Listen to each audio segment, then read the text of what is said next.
gotta hear this one. Well, let's watch Acharu.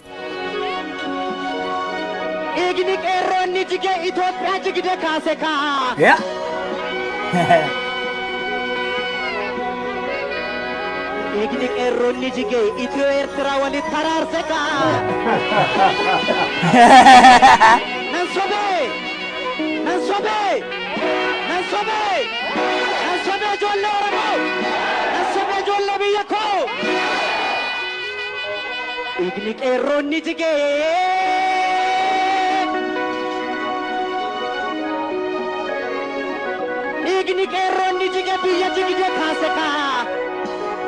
Galma duga ijaruf galma sobara Ala baba bang, gimana?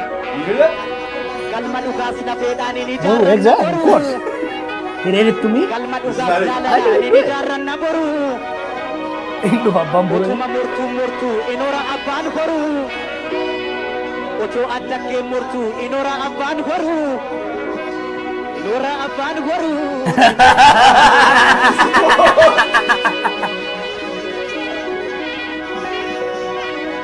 abaye bacholoni nebu abuko Este mane mandi zaman mana tak?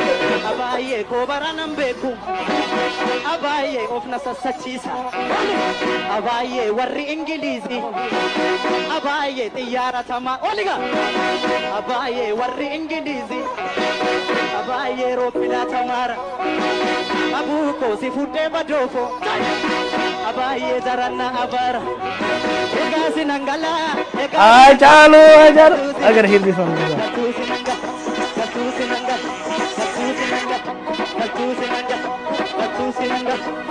Gio. abaye bacholoni nego abuko himma marrachisa abaye ko baranam beku abaye ofasa sichisa abaye akanatti sete abuko Hello. Matraya sih.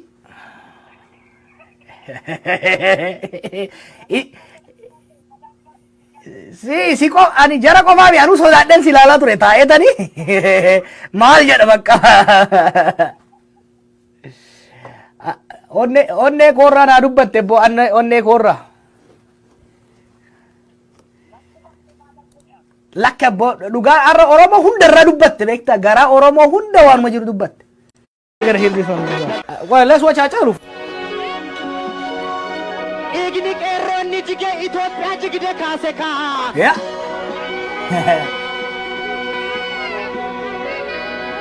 Igni keronni jige Ethiopia wali tararseka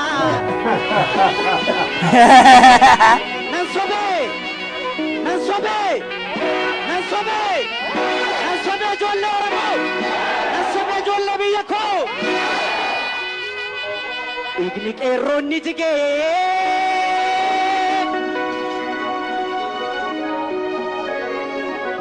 Igni keronni jige biya jigide kaseka galma duga ijaruf galma sobara Ala baba bang, gimana? galma duga sinafedani ni Oh, exactly, of course. He read it to me. galma duga jalala ni jaran naboru Itu baba buru. tuma murtu inora aban horu oto adake murtu inora aban horu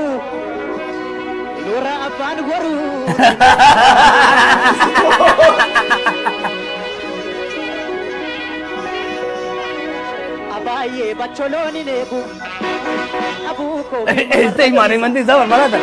abaye ko baranam beku abaye ofna sachisa abaye warri ingilizi abaye tiyara tama oliga abaye warri ingilizi abaye ropina tamara abuko sifude badofo abaye zaranna abara egasi nangala Acharu. I gotta hear this one.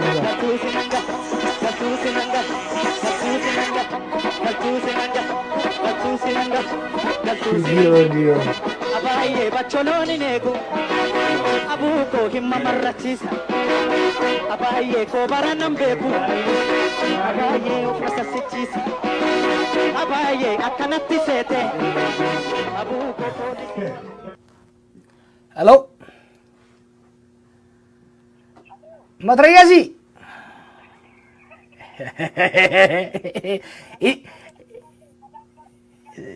si ko ani jara qofaa fi anu sodaadhen si ilaalaa ture taa'eetani maal jedha bakka onnee koorraa naa dubbatte bo onnee koorraa lakka bo dhugaa har'a Oromoo hunda irraa dubbatte beektaa garaa Oromoo hunda waanuma jiru dubbatte